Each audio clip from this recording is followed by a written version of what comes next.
Nessa aula nós vamos terminar o nosso projetinho, o problema de Monty Hall. Numa aula anterior, acho que 2 aulas atrás, nós fizemos o componente de presente. Na aula passada fizemos o componente porta, selecionando a porta, abrindo a porta. A gente viu a questão do parâmetro, né? Passar o presente como valor booleano para que ele possa realmente exibir ou não o presente. Nessa aula nós vamos concluir o nosso projetinho mexendo no componente app. Então, nós já temos aqui dentro da parte de script um objeto que tem o atributo nome, que é o nome do nosso componente. Nós registramos o componente porta e agora eu vou criar um atributo data, que é uma função, no caso de componente é uma função, e essa função vai retornar 3 atributos. Os 3 atributos representam o estado do meu objeto, o estado do meu componente, melhor dizendo. Então, o primeiro atributo vai ser o started, para ser falso, ou seja, quando o jogo não estiver inicializado, vai aparecer o formulário, quando estiver inicializado, vai aparecer as portas de acordo com aquilo que você preencheu no formulário. Além disso, vai ter a quantidade de portas, que por padrão vai ser 3, e a porta selecionada por padrão vai ser nulo. Então, essas 3 propriedades nós vamos usar dentro desse componente app. Eu vou tirar aqui a referência de porta e aqui no lugar eu vou criar uma div com a classe form. Aqui dentro eu vou colocar uma div que vai ter o atributo vF, ou a diretiva v-if, setando para, se tiver não startado, para só aparecer o conteúdo dessa div se tiver não startado. Aqui você vê exatamente o que é que vai ser criado, ó, colocando aqui um enter para ele criar.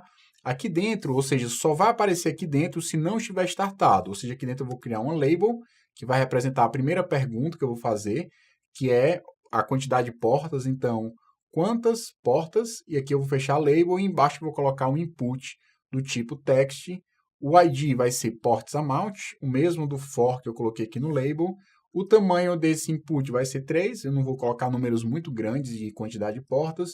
E finalmente eu vou colocar o v-model, e aí eu vou usar um modificador .number, para que esse número que for informado a partir desse input, ou seja, que for armazenado em ports amount, eu quero salvar ele como um valor numérico e não como string.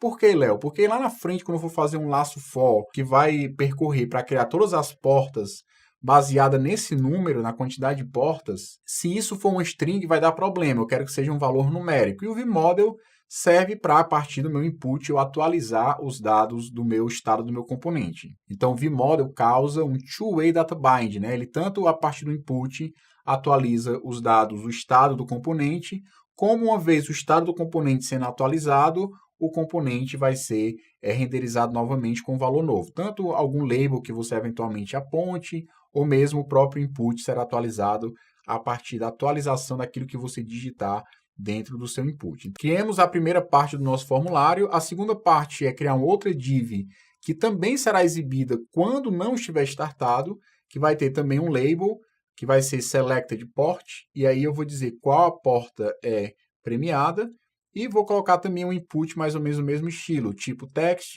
o ID vai ser selected port, o tamanho vai ser 3, e finalmente vai ter um v-model.number, recebe selected port. Eu também quero tratar a porta selecionada como valor numérico. Nesse caso, eu não acho que seja tão crítico, mas eu vou colocar assim, e eventualmente você pode até testar para saber se não é necessário. Eu acho que não vai ser, porque na hora que eu for comparar, e se eu usar uma comparação estrita com 3 iguais, aí o number vai ser importante. Nesse caso, como são valores numéricos mesmo, eu aconselho você, de fato, usar um modificador para que ele salve os valores como number. O próximo passo é criar os 2 botões, que vai ser um botão vai ser exibido quando não tiver startado, que vai ser o botão que no clique eu vou aplicar started para true, e o nome do botão vai ser iniciar, e o outro botão vai ser o botão que será exibido quando tiver startado, que é o botão que vai aplicar started para falso, e esse botão vai ser o de reiniciar a aplicação, de reiniciar o jogo, certo? Então, além de ter aqui a parte do formulário especificamente, na verdade, esse formulário é importante aparecer, porque mesmo se não estiver startado, esse botão vai aparecer, certo? Então, continuando, vai ter agora a parte do vFor, que nós vamos ter as portas, e aqui essas portas vão aparecer apenas se o jogo tiver startado. E aqui dentro eu vou fazer uma div vFor, vou criar uma variável i em ports amount, ou seja, ele vai percorrer a quantidade de portas e atribuindo aqui o valor de 1 até a quantidade de portas que foi definida a partir desse valor. Por isso que esse valor tem que ser um valor inteiro e não uma string. Se for um string, ele vai percorrer os caracteres da string, não vai dar certo a lógica.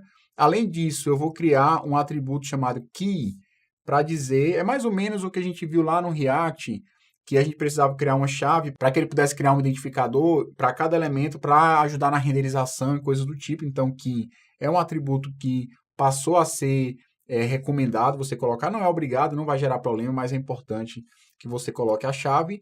Fechando aqui o nosso v-for, a partir dessa div, dentro da div, já que eu vou percorrer o i para cada uma da quantidade de portas, aqui dentro eu vou criar, de fato, uma instância para o meu componente porta. E aí eu vou criar uma porta, eu vou passar o hasGift, vai ser uma expressão se o i for igual ao selected port, e finalmente eu vou colocar o number passando o i. Nesse caso, o i, eu tenho que colocar os dois pontos para ele resolver o i, não usar um string i, e aqui ele vai substituir, colocar um valor numérico, que é exatamente esse valor i que está sendo percorrido no v-for. Nesse caso, eu posso até fazer uma comparação estrita, porque, de fato, o selected port é um valor inteiro e o i também é um valor inteiro, então não vai ter problema fazer uma comparação estrita aqui. Cuidado se você não colocar o number aqui, isso aqui for um string, vai gerar um falso e ele nunca vai selecionar nenhuma porta para ter o presente. Então, da forma que está aqui, o nosso jogo já está funcionando. Se eu colocar aqui, ó, 3 portas, a porta premiada para ser 1, iniciar, ele colocou ainda uma em cima da outra, então a porta sorteada vai ser 1 e as outras duas não vão ter portas. Se eu reiniciar o jogo, colocar aqui 5 portas, ele vai mostrar 5 portas, certo? Já está funcionando, só que a gente vai precisar fazer só umas melhorias de CSS. Aqui embaixo eu vou fazer o seguinte, ó, form, eu vou colocar um pouco maior para ficar mais fácil de a gente ver. Display flex, display direction vai ser column, vou colocar justify content para ser center. Então, salvando, voltar aqui, tá aqui os nossos componentes. Não vou querer que ele stick, né, o stretch, então align items para ser center, então centralizou. Não quero que o formulário fique grudado na porta, então vou colocar aqui margem bottom 40 pixels para ele dar um certo espaçamento da porta. Então, reiniciar voltando para o formulário. Vou criar aqui umas classes para ponto form, ou seja, uma div que tem uma classe form, um input que esteja dentro de form e um botão que esteja dentro de form. Eu vou querer mexer na margem para ser margem bottom 10 pixels, para ele não ficar tão grudado entre eles. Então, salvando, deu um certo espaçamento entre os três. E, além disso, eu vou querer mexer no tamanho da fonte, para que a fonte fique maior e você tenha mais facilidade na hora de setar os valores. Então, quantas portas, então fonte maior, qual a porta premiada e também o botão para iniciar o jogo, tanto aqui como aqui também ficou maior o tamanho. E a última classe CSS que nós vamos criar é exatamente essa classe aqui, ó, classe doors, portas no plural, que aqui dentro ele está definindo as portas uma embaixo da outra. Não é esse padrão que é mais interessante para a gente nesse caso, nesse exemplo. Eu vou criar aqui mais uma classe chamada doors. Aqui eu vou usar o align self stretch para ele esticar. Já que eu estou dentro de um flexbox, quem é o flexbox? É o app. Ou seja, se eu olhar aqui, ó, o doors está diretamente dentro de app. E app é um flexbox. E eu disse aqui que ele vai alinhar de forma centralizada. No caso das portas, não é interessante que ele alinhe de forma centralizada, por isso que eu coloquei o stretch, para ele esticar e ocupar a tela inteira. Vou colocar aqui o display flex também, ou seja, o doors em si vai ser também display flex. Vou colocar aqui o justify content para ser space around, ou seja, as portas agora vão ter espaço entre eles. Se eu aumentar, vou aumentar aqui, colocar na parte do lado, fechar isso. Então, vai ficar o space entre esses elementos. Se eu colocar space between, nas pontas não teria espaço. Space around, ou seja, em volta de cada um dos elementos vai ter espaço. E para finalizar, pessoal, não sei se vocês perceberam, quando eu diminuí aqui, ó, o tamanho da tela, todas as portas ficaram dentro da mesma linha. Então, fazendo com que ele quebre a linha, ou seja, flex wrap para ser wrap, a opção para ele de fato quebrar a linha. Então, salvando aqui, você vai perceber que agora ele vai quebrar as linhas, ou seja, se a quantidade de portas não couber em uma única linha, ele vai quebrar as portas para ocupar mais de uma linha. Então, vou só maximizar. Esse é o problema de Monty-Hall, 5 portas, selecionando a porta 2, iniciar, você pode selecionar uma porta, pode abrir as demais portas e se a pessoa quiser modificar, você pode trocar a seleção e abrir a porta e ver exatamente onde tem o presente.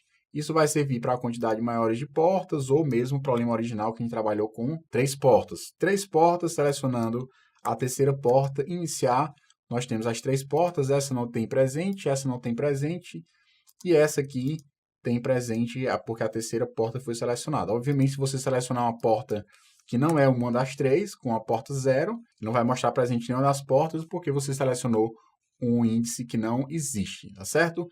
Só uma observação, colocando aqui uma porta 1 e colocando, por exemplo, uma porta selecionada, se eu abrir a porta, você vai ver que abrindo a porta ele deseleciona porque a gente fez essa lógica lá também. Nós vimos que pode selecionar, desselecionar. E por último, pessoal, só para mostrar para vocês que aqui dentro de porta, se eu não tivesse isso aqui, ó, esse teste, né, e fizesse simplesmente o uso do stop, que é esse stop aqui, está fazendo com que ele não selecione, porque na hora que eu clico na porta, ele não propaga na hora do knob. Então, nesse caso, quando eu clico, legal, ele não vai selecionar por conta do stop, mas se uma porta estiver selecionada e eu abrir a porta, ela vai ficar selecionada. Então, para isso, eu coloquei essa lógica aqui para só aplicar a classe selected se tiver selecionado e a porta não estiver aberta. Então, pessoal, chegamos no final da implementação do nosso problema de multi-role usando Vue.js.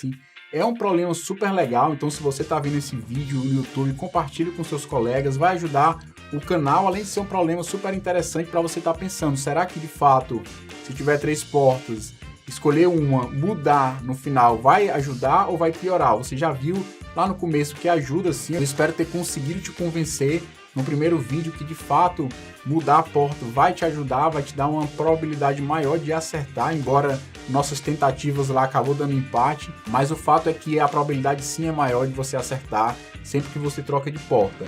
A implementação acho que ficou em um tamanho suficiente para você ver vários recursos do Vue. Obviamente, se você está vendo no YouTube, não conhece Vue, não fez os exercícios, muita coisa pode ficar um pouco difícil de ser entendida, mas para isso tem um link na descrição para que você possa se matricular no curso. É um curso gigantesco, tem muita coisa legal, CSS, HTML, muitas horas de JavaScript, fundamentos de JavaScript, vPrototype, herança, função, objeto, array, falar um pouquinho de conceitos de programação funcional, React, Vue, back-end, banco de dados. É um super curso, tem muitas coisas legais para você ver. Se você está vendo no curso, então pode ir para a próxima aula que nós vamos continuar na próxima aula do nosso curso de Web Moderno. E eu te espero para você que está assistindo no curso na próxima aula. E se você está vendo no canal, espere na próxima semana para mais um vídeo no canal da Coder. Se você está no curso, assina o canal. Se você está no canal, dá um like, compartilha o vídeo e até a próxima aula. Um grande abraço e tchau!